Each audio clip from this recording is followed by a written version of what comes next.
तो देखते हैं यहाँ पे क्वेश्चन नंबर 16 में हमसे क्या पूछा गया है। An imaginary planet has a mass 5 times and radius 3 times that of Earth. What is the acceleration due to gravity on the planet if the acceleration due to gravity on Earth is 10 metre per second square.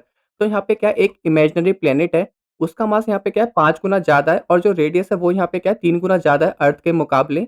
तो हमें यहाँ पे उस planet का क्या बताना है, gravity बताना है। और यहाँ पे अर्थ की ग्रेविटी हमें गिवन है 10 मीटर पर सेकंड स्क्वायर। तो करते हैं यहाँ पे इसको सॉल्व। तो सबसे पहले हमें यहाँ पे क्या दे रखा है, मास ऑफ प्लेनेट दे रखा है जो कि यहाँ पे क्या है 5 टाइम्स ज़्यादा है अर्थ के मुकाबले। तो मैं यहाँ पे लिख देता हूँ मास ऑफ प्लेनेट को मैं यहाँ पे एम पी से डिनोट कर देता हूँ। ये हमारे यहाँ पे क्या है 5 टाइम्स ज़्यादा है अगर मैं यहाँ पे अर्थ से कंपेयर करूँ, इसलिए हमें यहाँ पे 5 टाइम्स एम ई मतलब मास ऑफ अर्थ लिखना पड़ेगा। उसके बाद हमारे यहाँ पे जो रेडियस था अदर प्लेनेट का, वो हमारे यहाँ पे क्या था 3 गुना ज़्यादा था। तो यहाँ पे हम क्या लिखेंगे 3 टाइम्स और यहाँ पे लिख लेंगे रेडियस ऑफ अर्थ। तो ये हमारे यहाँ पे क्या होगा 3 टाइम्स ज़्यादा होगा। अगर मैं यहाँ पे अर्थ की ग्रेविटी की बात करूँ तो इसका फॉर्मूला हमारे यहाँ पे क्या होता है, इसका हमारा होता है जी, ये हमारा ग्रेविटेशनल कांस्टेंट होता है। मास ऑफ अर्थ अपॉन हमारे यहाँ पे क्या हो जाएगा आर स्क्वायर हो जाएगा, मतलब रेडियस ऑफ अर्थ का यहाँ पे क्या हो जाएगा स्क्वायर हो जाएगा। तो ये हमें पहले से गिवन है जो कि हमारे यहाँ पे क्या है 10 मीटर पर सेकंड स्क्वायर। अब हम यहाँ पे क्या करेंगे, इमेजिनरी प्लेनेट का ग्रेविटी निकालेंगे। तो इसका फॉर्मूला हमारा यहाँ पे क्या होगा जी पी हो जाएगा। यहाँ पे पी से मतलब हम दूसरे प्लेनेट की बात कर रहे हैं और इसका फॉर्मूला हमारे यहाँ पे क्या होगा ग्रेविटेशनल कांस्टेंट एंड यहाँ पे हमारा हो जाएगा मास ऑफ अदर प्लेनेट।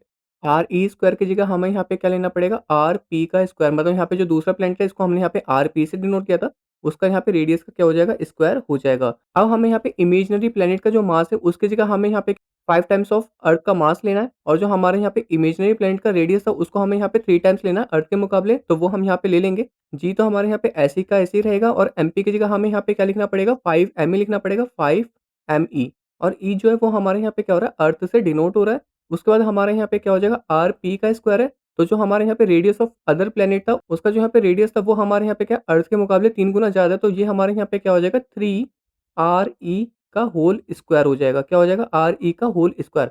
और ई मतलब हमारे यहाँ पे क्या होगा अर्थ होगा, क्योंकि जो हमारे यहाँ पे रेडियस ऑफ अदर प्लेनेट का था वो हमारे यहाँ पे क्या 3 गुना ज़्यादा है रेडियस ऑफ अर्थ के। तो इसलिए हम यहाँ पे क्या करेंगे इसकी जगह ये वाली वैल्यू पुट करेंगे और ये पूरा हमारा होल स्क्वायर में आ जाएगा। इसको यहाँ पे फर्दर सॉल्व कर लेते हैं। हमारे यहाँ पे क्या होगा जी 5 एम ई एंड नीचे हमारे यहाँ पे क्या हो जाएगा 3 3 जा 9 एंड आर ई का स्क्वायर। तो ये हमारे यहाँ पे क्या हो जाएगा 5/9 एंड बचा हमारे यहाँ पे क्या जी मास ऑफ अर्थ एंड नीचे हमारे यहाँ पे क्या हो जाएगा रेडियस ऑफ अर्थ का स्क्वायर।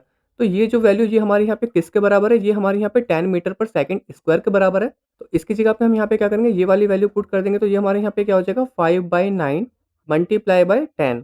तो इसकी वैल्यू यहाँ पे कितनी हो जाएगी 50 डिवाइडेड बाय 9। तो इसको यहाँ पे डिवाइड कर लेते हैं, देखते हैं यहाँ पे कितना आंसर आएगा। 50 को हमें यहाँ पे 9 से डिवाइड करना है। 9 5 जा यहाँ पे कितना हो जाएगा 45 हो जाएगा। बचा हमारे यहाँ पे कितना 5 पॉइंट लगा के हम यहाँ पे 0 ले सकते हैं। फिर यहाँ पे क्या होगा 9 5 जा 45। तो ये हमारे यहाँ पे ऐसे रिपीट होता रहेगा। तो हमारा जो आंसर आएगा वो हमारे यहाँ पे कितना आएगा 5.55 मीटर पर सेकंड स्क्वायर।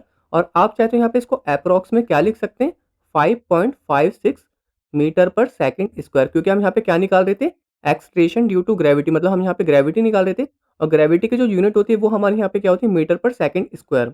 तो इसका मतलब जो हमारे यहाँ पे दूसरा प्लेनेट होगा उसकी ग्रेविटी हमारे यहाँ पे कितनी होगी 5.56 metre per second square. Gravity निकल गई। होप आपको इस क्वेश्चन का आंसर समझ में आ गया होगा। अब हम चलते हैं अपने नेक्स्ट क्वेश्चन की तरफ।